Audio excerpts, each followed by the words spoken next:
ఏలేరు జలాశయం అడుగంటడంతో కాకినాడ జిల్లా మెట్ట రైతులు చిక్కుల్లో పడ్డారు. జలాశయంలో నీటి నిల్వలు అడుగంటినా కూడా విశాఖకు తాగునీరు తరలించడాన్ని ఇక్కడి రైతులు తప్పుపడుతున్నారు. తమ ప్రాంతంలో పంటలు ఎండిపోయే పరిస్థితి వచ్చిందని, ముందు వాటిని కాపాడాలని కోరుతున్నారు. ఏలేరు జలాశయానికి 24.11 టీఎంసీల నిల్వ సామర్థ్యం ఉంది. అయితే ప్రస్తుతం జలాశయంలో 3.74 టీఎంసీలు మాత్రమే నీరుంది. ఈ ప్రాజెక్ట్ ద్వారా 53,000 ఎకరాలకు సాగునీరు అందించడంతో పాటు విశాఖ ప్రజల తాగునీరు, స్టీల్ ప్లాంట్కు సైతం ఇక్కడి నుంచే నీటిని తరలిస్తారు. వ్యవసాయంతో పాటు విశాఖకు 18 టీఎంసీల జలాలను వినియోగిస్తూ ఉంటారు. మిగిలిన 6 టీఎంసీలను డెడ్ స్టోరేజ్గా నిల్వ ఉంచాలి. ఇప్పుడు అది కూడా అడుగంటింది. ఈ ప్రతికూల పరిస్థితుల్లో విశాఖకు సాధారణ సులీస్ నుంచి నీరు వెళ్లే అవకాశం లేదు. మోటార్లను ఏర్పాటు చేసి పంపుల ద్వారా తరలించాలి. ప్రస్తుతం ఉన్న తక్కువ నీటి నిల్వ నుంచే ఏలేరు ఎడమ కాలువలోకి పోస్తున్నారు. ఇలా 130 క్యూసెక్లు పంపిస్తున్నారు. మన ఈరోజు ఏలేరు రిజర్వాయర్ పూర్తి సామర్థ్యం అయితే 24.11 టీఎంసీ కాను ఓన్లీ 3.59 టీఎంసీ మాత్రమే ఉందండి వాటరు.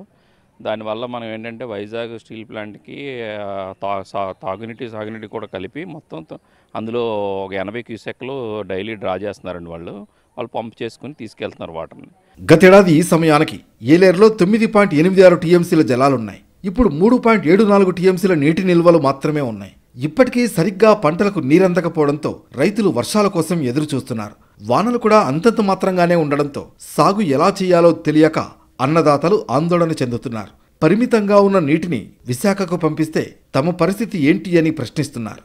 మరి ఈరోజు ఆ ఏలేరు ప్రాజెక్టు కింద దిగు రైతులు ఎంతోమంది సుమారు ఎకరాలు సాగు చేసుకునే రైతులు ఆ పంట మీద ఆధారపడి ఉన్నారు.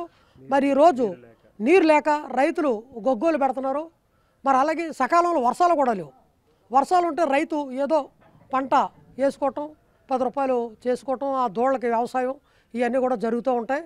మరోవైపు అరటి, చెరకు తోటలకు నీరు అందక రైతులు ఆందోళన చెందుతున్నారు. వరి వంటి పంటలు సాగు చేసే రైతుల పరిస్థితి కూడా గందరగోళంగా ఉంది. ప్రాజెక్ట్ పూర్తిగా ఎండిపోయి వెలవెలపోతోంది. వేసవి అయిపోతున్నా నీరు ఎక్కడా కనపడడం లేదు. కేవలం వర్షాల మీద ఆధారపడి సాగు చేయాలంటే సాధ్యమయ్యే పని కాదని అన్నదాతలు చెబుతున్నారు. సరైన సమయంలో నీరు అందకపోతే పంటలు ఎండిపోతాయని ఆందోళన చెందుతున్నారు రైతులు.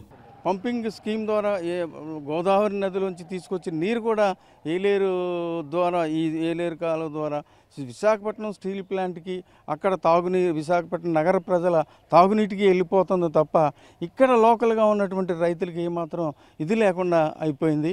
గతంలో ఇలాంటి సమస్య వచ్చినప్పుడు పురుషోత్తపట్నం నుంచి గోదావరి జలాల్ని అందించారు. నేషనల్ గ్రీన్ ట్రిబ్యునల్ అభ్యంతరంతో ఆ ప్రక్రియ ఆగిపోయింది. దాంతో ఆ సమస్య అలాగే కొనసాగుతోంది.